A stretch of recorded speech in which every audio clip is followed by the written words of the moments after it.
I walk a straight line, shackled and chained. Oh, gruesome Gertie is calling my name. There is no mercy in this penitentiary. Just ask the Hillstring Gang or Angola 3. I'm here for life, I'm here to die. Inside these walls, inside the wire. And when the wolf cries, I know it's over. Oh, Bloody Angola. Oh, Bloody Angola.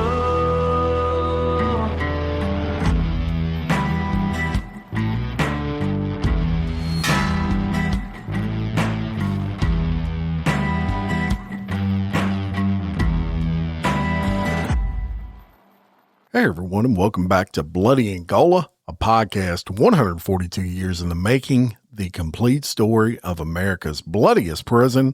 I'm Jim Chapman, and today I'm bringing you another episode from the Hybristophilia series. And the subject of today's episode is Lynette Barnett, who on August 29th of 1999, while employed as a prison guard at Crossroads Correctional Center, not only assisted in the escape, but went on the run with a convicted murderer by the name of Terry Banks. So that's what we're going to be talking about today. Let's get right into it. And I'm going to give you a little bit of background on Lynette Barnett. She was 28 years old when everything I'm about to tell you about went down, and she had kind of a different path than most early on in life. She met her husband, David, when she was 16 years old and working at a grocery store as a cashier. And at that time, David, he was working in the produce department of that same store. He was 5 years older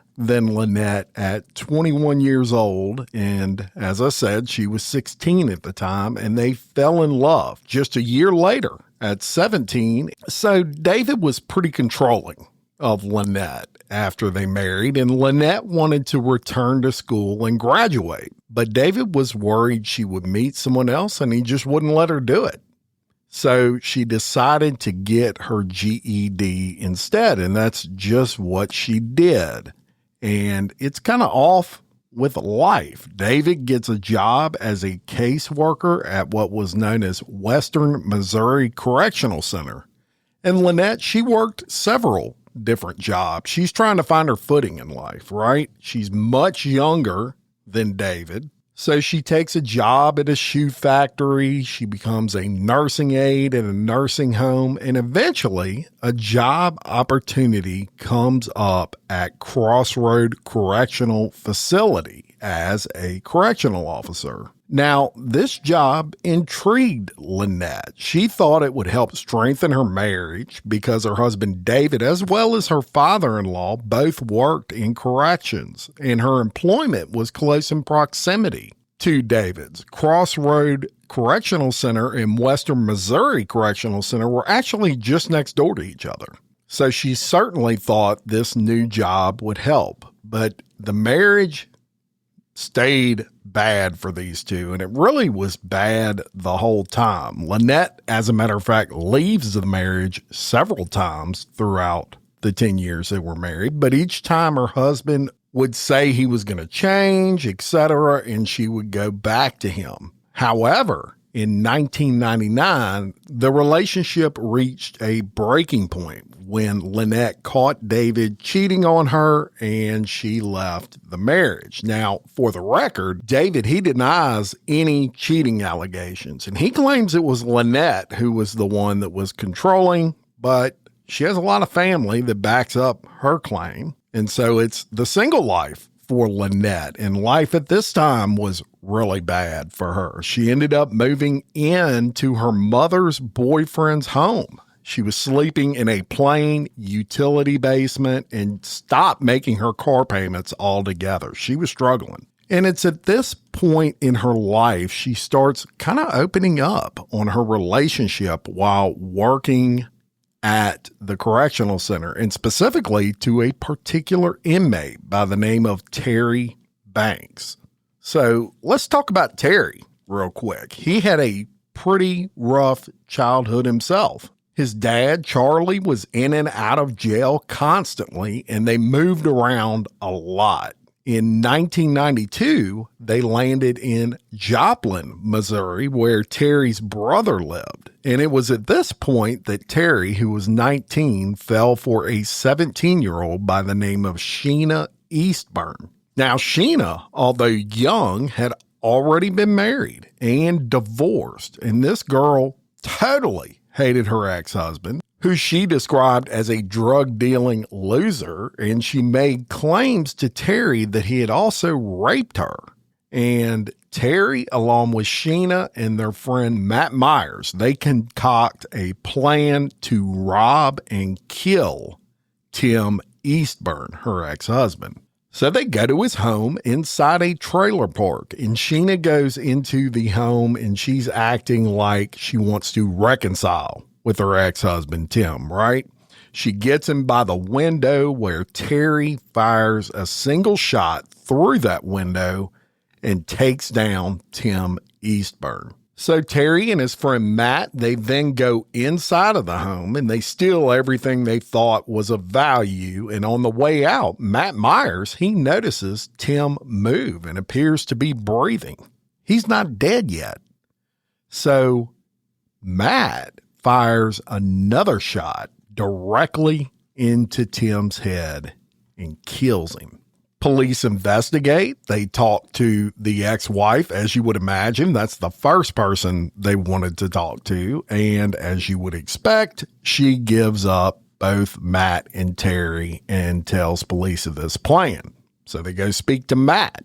Matt says the same story, and they wanted to pretty much nail Terry and Sheena more than Matt. So in exchange for a lesser charge, when it's all said and done, Sheena and Terry get life in prison and Matt gets 67 years with a parole chance because he agreed to testify against the other two. And that was in 1992. So back to 1999, Lynette, as I told you, she's in a really bad spot in life. She's struggling financially. She just got a divorce and she's confiding in this inmate who she's pretty sure is into her. He flirts with her constantly. And Terry worked in the food warehouse of this prison. And Lynette, that's where she was assigned to guard. So they would see each other every single day. Well, one day, after talking back and forth and her confiding in him and him being kind of the shoulder to cry on, Terry goes for it. He pulls her behind a stack of boxes where no one would see and kisses her. And she reciprocates. And so it begins with these two. And quite honestly, Terry caught Lynette at a weak time in her life. She was down and she was susceptible to a male figure coming in and trying to be the strong person for her, even if it was an inmate, right? That's all they got is time to do in prison. And their whole goal is to try and con people. To them, that's what it's all about. It's just a game to them. And she played right into Terry's game. Now, this prison, it's a pretty big prison. There are a lot of places you can get lost in there.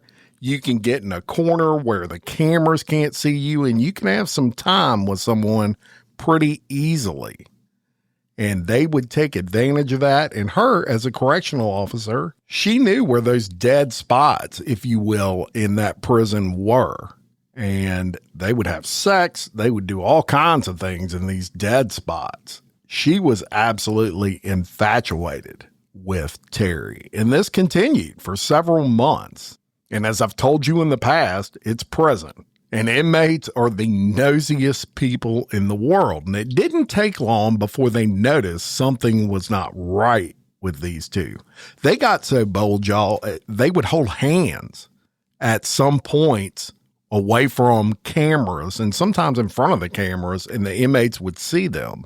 So they knew something was up. And as you would imagine, about 2 months in, the rumors start circulating. And Terry starts telling Lynette that they need to hatch a plan to get him out of there before the relationship is discovered. Now, when he's talking to her about this, he's saying, I don't want this relationship to end. The only way that we can be together is if you can break me out of here. Look, this guy's just looking for his freedom, but that was his story to her. He's playing on her heartstrings and all those sorts of things, and they start hatching a plan. So on October 29th of 1999, Lynette takes her prison-issue badge to a place called the Printing Center, and she tells the clerks that her boyfriend had lost his ID card and he'd get in a bunch of trouble if he has to go tell the bosses at this prison that. So she asked them if they would make a copy of that badge. And the clerks, they say, no, we can't do that. They make the right call, right?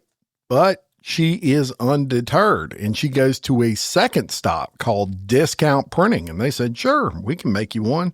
That same day, Lynette also charges $80 worth of men's shirts and jeans on her JCPenney credit card. And her credit card statement also showed that she stopped at a gas station, filled up, then drove 35 miles home and stopped to top off the tank.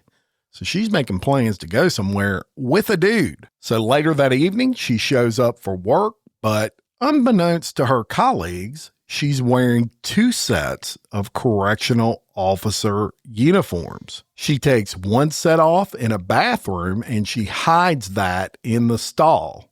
And she leaves with the uniform she had underneath on.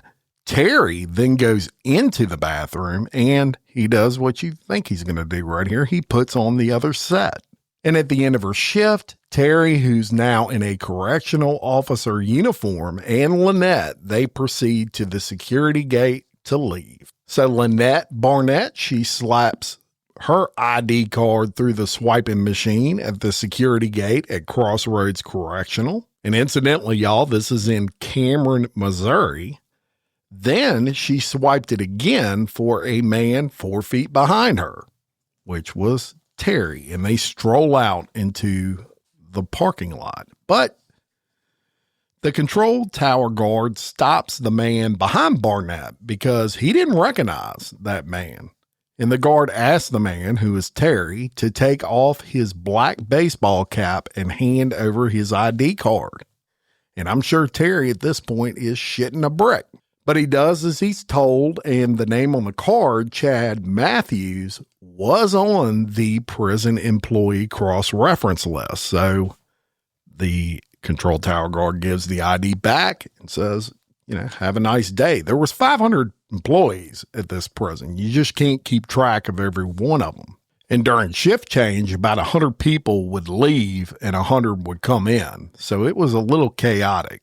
But they do get out, and Terry follows Lynette out into the parking lot. He climbs in her truck, and they take off down the road. Now, as far as Lynette was concerned, no one was expecting her home that day. She had told her mother and her mother's boyfriend that she was going 40 miles north to her grandmother's house. This was in Bethany, Missouri. And she told them she was taking a 5-day weekend. So they wouldn't get suspicious of her missing for at least 5 days in her mind.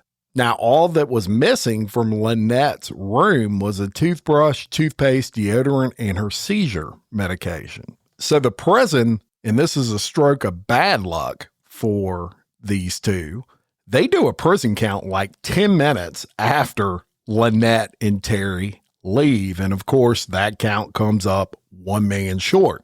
What happens then? They recount. And upon that recount, they conclude that Terry Banks is in fact missing. So at that point, they place all the inmates in lockdown and they start going through security footage. And sure enough, they see that whole incident transpire when Terry and Lynette were leaving the prison. And it's at that point an arrest warrant gets issued for Terry Banks. And Lynette, they weren't sure at this point whether she was being forced to do this or not, but they went ahead and did an arrest warrant in the event that she wasn't forced, but they weren't quite sure yet. However, that wouldn't last long because the FBI gets called in and they discover that upon leaving the prison, Lynette stops at a liquor store outside of the prison and cashes her $1,400 paycheck rather than just bringing it to the bank. So unbeknownst to police, FBI, Lynette and Terry, they're driving, and they're 3 hours away heading south to where Terry's dad lived with Terry's dad's brother. His name was Charlie Banks. He had moved in with Terry's uncle just a few weeks prior to the escape. And of course, they tell him that Terry's broke out of prison and we need you to hide us. And Charlie said that he knew some people that lived in Victoria, Texas, and he would help them, but he'd like to go on the run with them. As I told you, Charlie Banks was bad news, always had been his whole life, so the apple didn't fall far from the tree there. So they head to Victoria, Texas, and that's only about 100 miles from the Mexican border, which was the ultimate goal for the fugitives.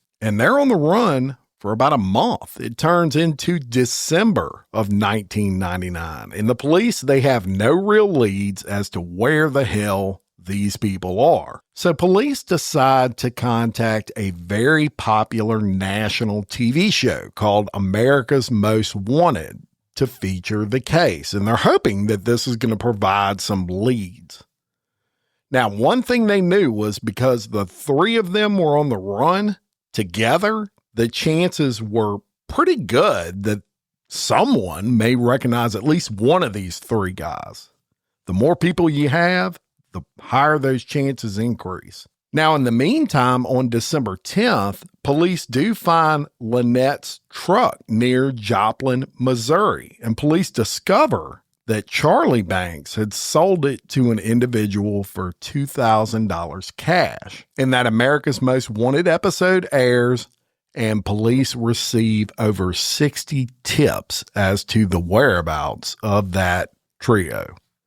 On December 17th of 1999, a man in Victoria, Texas calls the tip line, and he said he recognized Terry and Lynette and that they were traveling with an older individual. And he said he remembered the tattoos that Terry had on his hands and a scar that was mentioned in the episode on America's Most Wanted. But what was most interesting to police with this particular tip is on America's Most Wanted, they didn't mention anything about those two traveling with an older gentleman. They didn't say anything about Charlie, and that was on purpose because they knew if someone mentioned those two traveling with an older man, there's no way they would have known that, and it would be a good tip. So police are fired up. They're pretty sure, hey, we've got a really valid tip coming out of Victoria, Texas. And the tipster, he even gave the address where he met them at. Investigators go to that address, and sure enough, there was a couple that lived there that fit the description of Terry Banks and Lynette. The apartment manager brings them up to the apartment. The police open the door, and it's completely empty. No one there. Police would discover later on that in between the time that authorities had received that tip and them showing up at the apartment, Terry Banks had been approached by someone else who lived in that complex, and that person told Terry in a joking manner that he looked just like the guy from an episode of America's Most Wanted. And of course, Terry was like, holy shit. He goes in, he tells Lynette, and they got the hell out of there. And what they actually did was they packed their shit and they head to Charlie's hideout. He was hiding out in a, I guess you could say, unmarked trailer park. No one could trace it back to him. And that became the hideout for Terry and Lynette.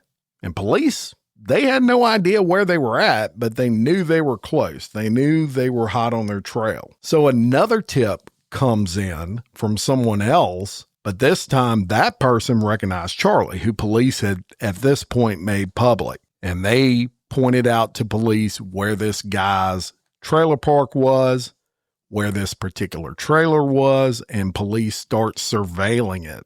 Now, FBI agents and officers from the Victoria Police Department, the Sheriff's Office, the Texas Department of Public Safety, they all show up conveniently at one of the officers' house, which was up on top of a hill, and it overlooked that trailer park. So they could watch the comings and goings literally from this officer's house. And sure enough, that afternoon, they see Terry and Lynette walking with their dog, whose name was Oreo, through the trailer park. Charlie gets home that afternoon, and they start drinking beer, smoking cigarettes, watching TV, etc. And when night fell, the officers start kind of moving in. And there was a 15-acre cornfield that separated that trailer park and the highway. And that's where they kind of start moving in, because that corn created natural hiding spots for these police officers. And they see Terry, he's walking back and forth to and from the trailer. So throughout the night, they're positioning, they start closing off highways. They know they've got this guy, but they had heard a lot of rumors that Terry stayed armed at all times, so they weren't taking any chances.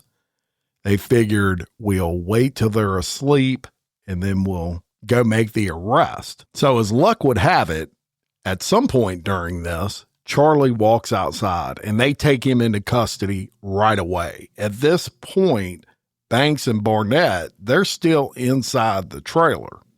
So police decide this is the time to make our move. They get on the bullhorn and they start screaming, Banks and Barnett, come out with your hands up. And they do this 13 times and nobody comes out. Finally, after what seemed like an eternity, some hands come out of the front of the trailer and it is Lynette.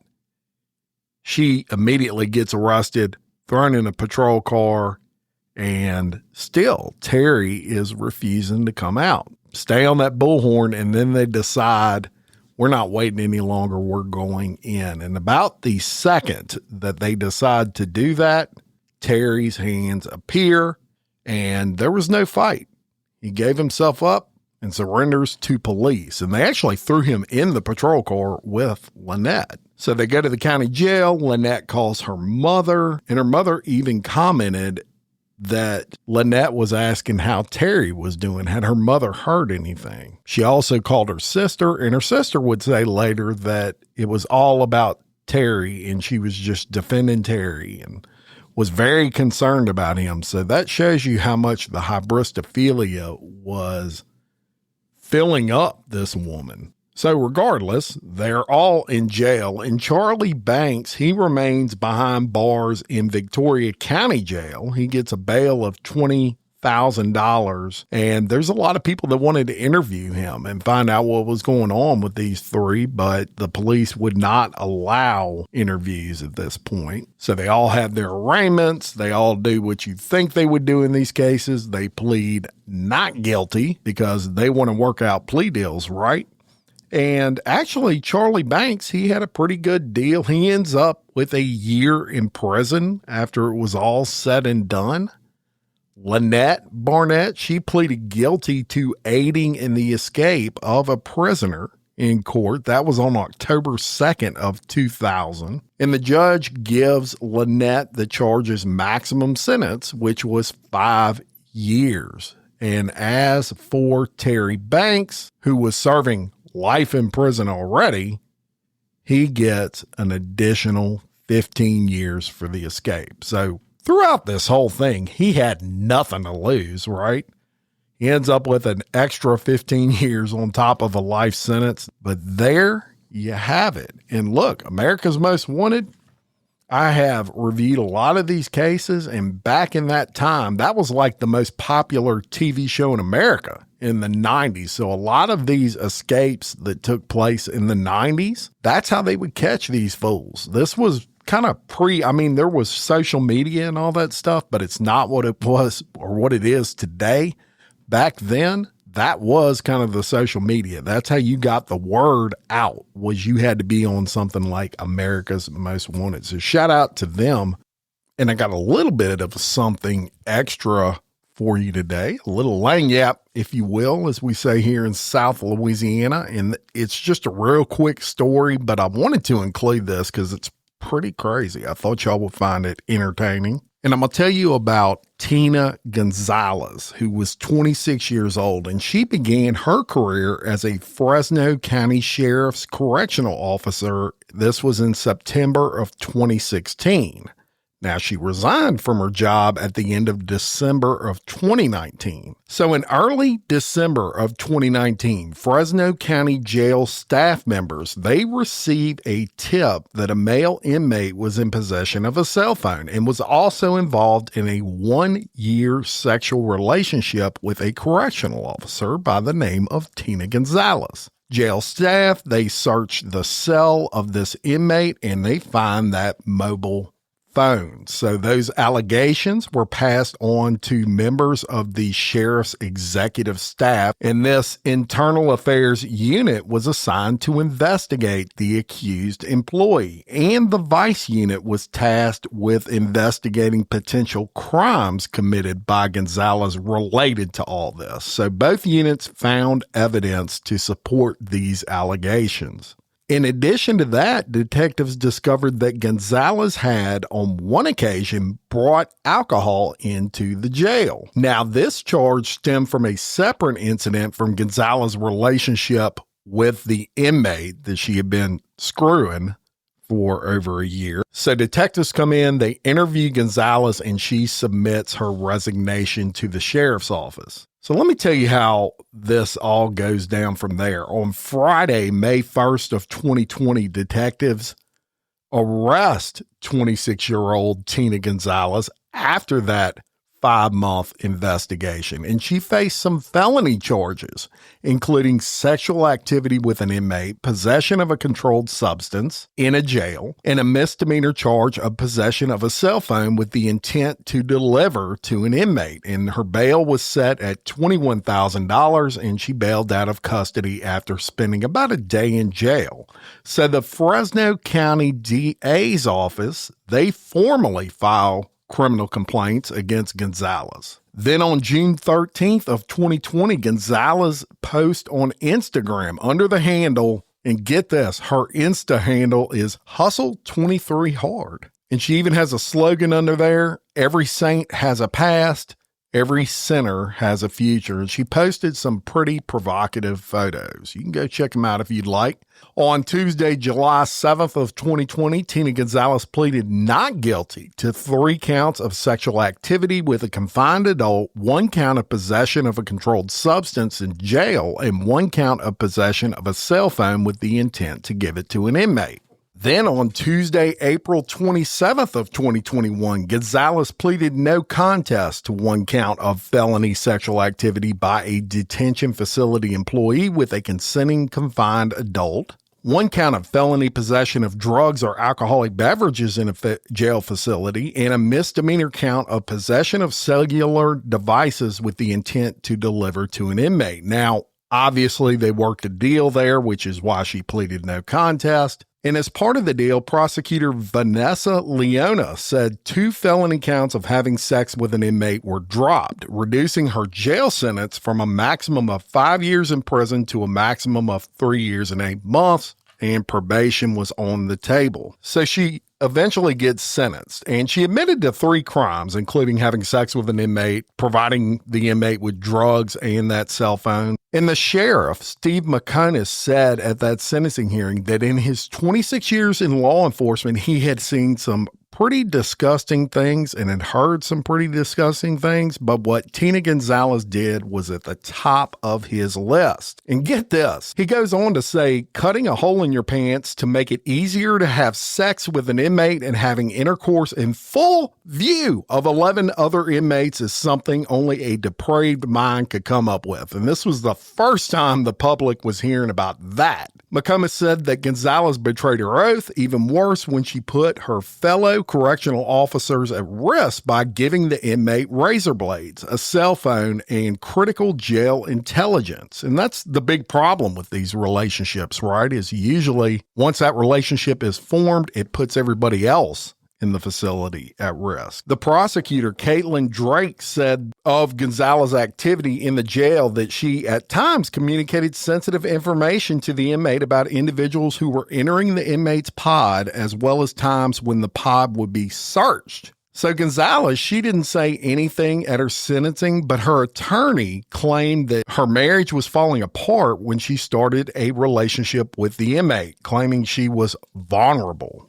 And they all used that excuse. We just covered that, right?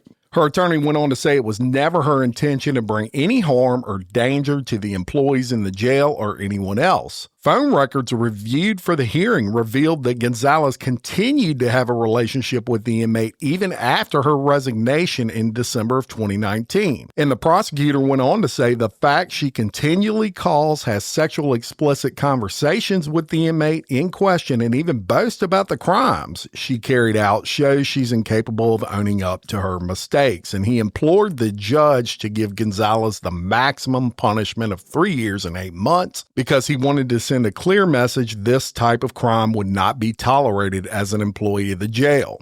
So the judge could have sent her to jail for that length of time, but noted she had no prior criminal history and admitted her crimes. The judge disagreed with the prosecutor and said his job was to punish her for the crimes that she committed. The judge went on to say, I think what you did was terrible, stupid, you've ruined your career, you endangered fellow officers, but I also believe that people can redeem themselves. You have the rest of your life to prove that. And Gonzalez was eventually sentenced to serve 7 months in jail and 2 years of formal probation with time served credits. Pretty wild. So that's her Hybristophilia story.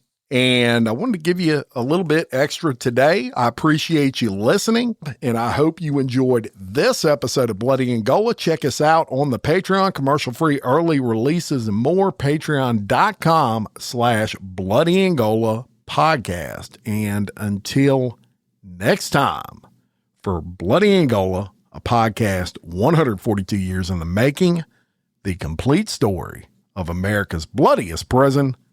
Peace.